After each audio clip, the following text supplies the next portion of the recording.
नमस्ते साथियों, आज मैं बहुत ही मज़ेदार कहानी लेकर आई हूँ और मुझे आशा है कि इस कहानी को सुनने के बाद आप लोगों को बहुत अच्छा लगेगा और इस कहानी से आप लोगों को बहुत ही अच्छी सीख भी मिलेगी। तो चलिए कहानी को शुरू करते हैं। हाथी और रस्सी।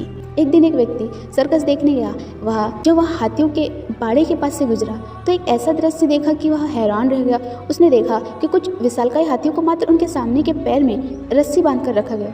उसने सोच रखा था कि हाथियों को अवश्य बड़े पिंजरे में बंद कर रखा जाता होगा या फिर जंजीरों से बांधकर, लेकिन वहाँ का दृश्य तो बिल्कुल उल्टा था। उसने महावत से पूछा, भाई आप लोग इन हाथियों को बस रस्सी के सहारे बांध कर रखा है, वो भी उनके सामने के पैर को। ये तो इस रस्सी को तो बड़े ही आराम से तोड़ सकते हैं। मैं हैरान हूँ कि ये इसे तोड़ क्यों नहीं रहे।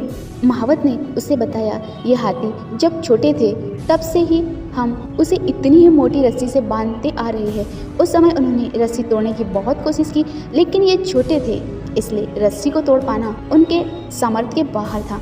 वे रस्सी तोड़ नहीं पाए और ये मान लिया कि रस्सी इतनी मजबूत है कि वे उसे नहीं तोड़ सकते। आज भी उनकी वही सोच बरकरार है।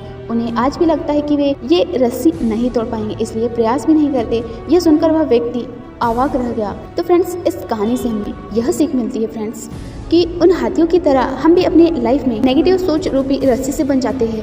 जीवन में किसी काम में प्राप्त हुई असफलता को हम मस्तिष्क में बिठा लेते हैं और यकीन करने लगते हैं कि एक बार किसी काम में असफल होने के बाद उसमें कभी सफलता प्राप्त नहीं होगी। इस नकारात्मक सोच के कारण हम कभी प्रयास नहीं करते हैं। आवश्यकता है इस नकारात्मक सोच से बाहर निकलने की, उन कमियों को पहचान कर दूर करने की जो हमारी असफलता का कारण बनी है।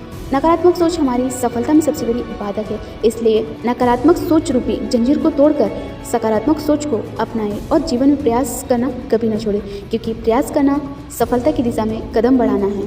तो फ्रेंड्स, मुझे आशा है कि इस कहानी से आप सीख ही गए होंगे कि हमें क्या करना चाहिए।